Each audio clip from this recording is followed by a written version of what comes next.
It has finally come to an end. It's been long overdue, but it has finally come to an end. Colt has come out to announce and confirm that him and Vanessa are now officially divorced. The judge signed the papers June 9th, 2026. Literally, this was yesterday. So this is obviously great news for Colt and Vanessa because they can now both move on. And as you can see, both signatures were signed by both parties on 14th of April 2026 as well. Now, with that being said though, despite the fact that the divorce is now done and dusted, and we know that Colt is now pretty much living in Brazil with his new girlfriend Diana, does this mean that maybe we'll never see Colt on the show again? Well, look at it this way. There's always room for him to be on 90 Day Diaries, so you never know. He may still reappear on 90 Day Diaries. But also on top of that, if he was to reappear in the show, what spin-off would he appear on? I mean, listen, you can argue and say that could they realistically appear on the other way? I mean, listen, it's 90 Day Fiance. They'll find a loophole and pretty much put them on there if they're going to bring them back. Hell, they may even bring them back for Happily Ever After, despite the fact we haven't seen a season of them. Especially if Colt does the one thing that he actually teased, or should I say, did the other day, but he did it just to troll us, and that was to pretend that he had actually proposed to Diana. Now, given the fact that he's officially divorced, who's to say that an actual proposal, a real proposal, isn't on the cards? So therefore, do you expect him to actually propose to Diana now moving forward and marry her and obviously continue living his life in Brazil?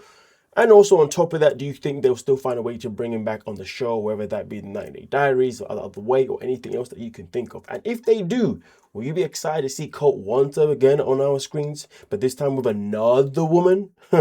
Give me your thoughts on that one. But either way though, congratulations to Vanessa for finally getting away from Colt, and good luck to Diana if them two decide to obviously, really, if their relationship continues and if it ever goes down the route of actually being married as well, which to be honest with you, if I was that woman, I would not do it. Run. But either way though, let me know your thoughts, and let's now move on to the next one. Now this one here is all about Mary and Brandan. Now recently I did make a post on my YouTube shorts showing how heavily pregnant Mary was and her confirming that she was literally due to give birth anytime soon. Well, that day has come. But when it comes to Mary and Brandan, nothing is as simple as 1, 2, 3, A, B, C. Why? Because, let's dive into it. Now, as you can see here, a post straight away says, hello everyone. And I believe this post may have been taken down, I couldn't find it on their page. But either way though, hello everyone. We came prepared for our hospital stay and had money saved. The moment that I saw the word money, I was like, here we go, using their child again. But instead of using midnight, they're using the newborn, in my humble opinion, to gain some money from the audience. But let's continue. But we did not expect our baby girl Summer, such a lovely name to be fair, to need extra care in the NICU due to breathing difficulties. What we thought would be a short hospital stay has turned into something much longer and more expensive than anticipated. Today, on our first day in the hospital with Summer, we were given a partial bill because we already reached the maximum coverage limit. Oh, did you now? Now, to pretty much round up the money that they are talking about that has now been maxed out, is pretty much 1,100 USD in total. Now, they continue by saying, as parents, all we want is for someone to get the care she needs and to bring our baby home healthy. We are humbly asking for any help, prayers, or support you can give to help us continue Mary's recovery and Summer's medications and treatment in the NICU. Interesting. Always the scheme with these people that involves money. Wasted no time. And bear in mind, it's not like they don't have family there, you know what I mean? Obviously, Brandon's got his mum who can happily still send him money. Obviously, Mary's got her family who, whether they bring money to the table or not, I don't know. But let's just look at it this way. If they were able to save money, I'm pretty sure they could. That means someone's working. So that means money's still coming into their bank accounts. This is just them two doing what they do best and trying to pull money from the audience as per usual. But as you can see, it continues by saying, every share, prayer, and contribution means more to us than words can express. Thank you for standing with our family during one of the hardest moments in our lives, Please keep baby Summer. You know the way they love to keep reminding us about Summer? Using Summer has the selling point. And not only do they keep saying Summer, they say baby Summer. Let's see what they're doing here. Unique selling point. Also continue by saying, if you are willing to donate, please donate here. And then there was the link. And just to show you guys a screenshot of the link itself in particular, this is obviously what it looks like if you was to go on it. Now, it doesn't necessarily say too much about the goal. Well, it says here that apparently help with Summer's NICU and give her the best care she needs. And looks like apparently 98% of the goal has maybe already happened. I'm not too sure.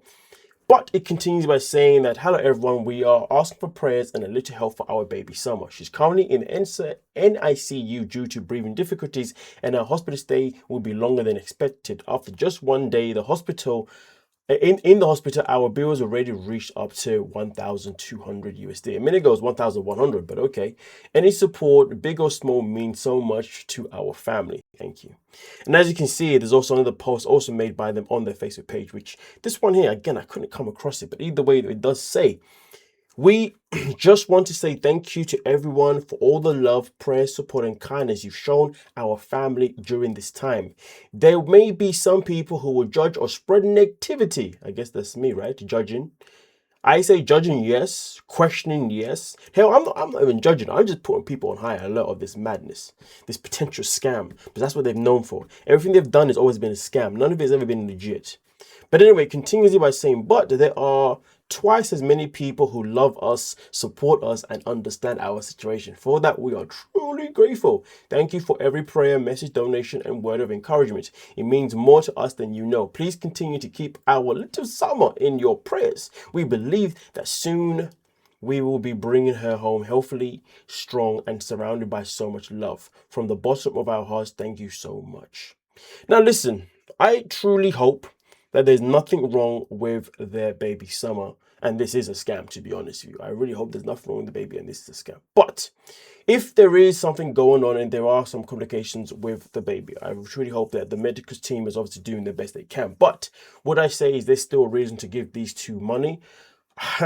I guess that's just subjective depending on how you want to view it. I'm just going to give you guys information of their history. Their history is known notoriously to only make posts regarding wanting money because it's some sort of scheme. There was even a time before when they pretended that it was either Mary or Mary's grandma was poorly in the hospital, and people found out that it was nothing but a lie, that they were literally going into the hospital for a general checkup, not in there because someone was actually ill.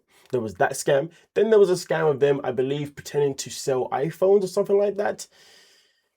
Then there was some other scams. I mean, so many scams I can't keep up. But either way, though, whenever they ask about money, it's never genuine. It's never been genuine. So therefore, am I here to now believe that this is a genuine ask for money? Look at it this way though, I genuinely believe that they've got the money they need to look after themselves and look after their baby. They just want extra money from the public because that's what they do.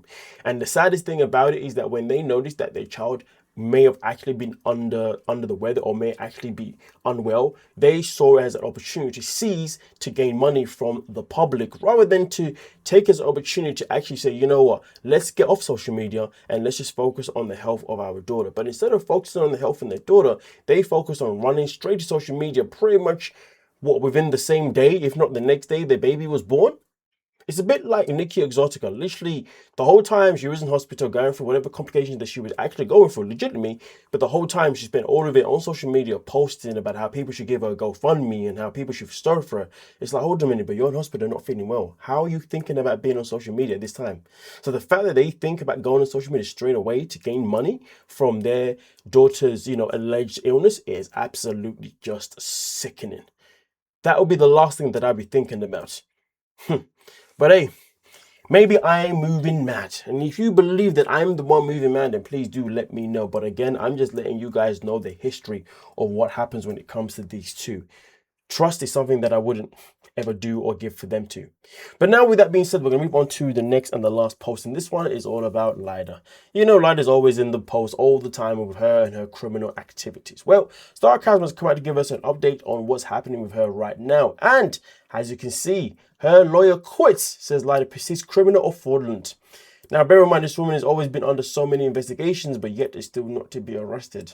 I'm still waiting to find out what the hell's going on with the passing of their child, because it was shown that based on her behavior, the passing of the child was most likely due to her behavior, but yet we're still waiting to find out where that is going. But As you can see, regarding this, it says here that Leida is still facing more than 24 felony charges for allegedly stealing money from companies she used to work for. The 37-year-old's legal troubles got worse as a lawyer in multiple cases asked to withdraw due to financial and ethical reasons. On Thursday, Leida's attorney Taylor M. Hart filed motions to withdraw her counsel in 3 separate criminal cases, including the most recent case with 24 felony counts.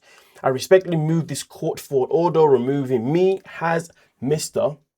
I'm sure it's meant to be Miss, Miss Margetha's attorney of record and allowing me to withdraw from representing her. Yeah, it's meant to be Miss, not Mr. And representing her in the above cited cases. Okay, Mr. Hart wrote in his motion. The motion includes a list of allegations, has grounds for Miss Hart's removal. Below has few experts. As you can see, yeah, now it's corrected to obviously Miss, okay, which obviously Miss being Leida, okay, has failed to substantially fulfill her financial obligations for my firm's representation of her into 5 CF14, thus granting me a basis to move to withdraw under SCR 20.1.16. Sorry, all these numbers and letters just throw me off. But as you can see, continue by saying, beyond that, there have been recent events that have created an irreparable breakdown of the attorney's client relationship, such as I no longer feel I can ethically or completely represent Leida further without breaking attorney-client privilege. I also believe that there is now a conflict of interest between myself and my firm, and also Leida in particular, which is quite interesting. I also believe that I have separate personal basis to move to withdraw from representing Leida under these things. I ain't going through that again. Tongue twister, too much. I also continue by saying, in his entries, Mr. Hart references the Wisconsin Supreme Court rules of professional conduct for attorneys. Below the section cited by Mr. Hart has reasons for withdrawing as Leida's attorney. Emphasis added. And obviously here, as you can see, there are more information. As you can see, there's one that says the client persists in course of action involving the lawyer's services that the lawyer reasonably believes is criminal or fraudulent. Okay. Also, the other one that's also been put in bold as well. The client insists upon taking action that the lawyer considers repugnant or with which the lawyer has a fundamental disagreement. I'm happy that obviously the ones that are very crucial here have obviously been highlighted for me to obviously point out to you lovely people. But also says is that, dear Leida, I write to follow up on our previous correspondence, okay, or the pursuant to Adams County rule or local rule 3.0 3C to provide you a copy of the motion to withdraw filed in each case. Please find a copy of the motion enclosed with this letter. So more of the story is, at this moment in time, it seems to me as if she doesn't have a lawyer. She doesn't have an attorney. So what is to come next? That is the golden question. Things are not looking good for her now. And to be honest with you, I am glad. Unfortunately, somebody has to take on her case at some point, but I hope so. I hope nobody does, to be honest with you, and she gets put behind freaking bars. But with that being said, though, please do let me know your thoughts, and I do apologize for my horrendous reading as per usual. But hey, there was too much going on in that in that print. With that being said, though, thank you so much for your time. Please don't forget to like the video, hype the video, subscribe, and I'll see you guys in the comment section. Have a great day. Thank you so much for your time.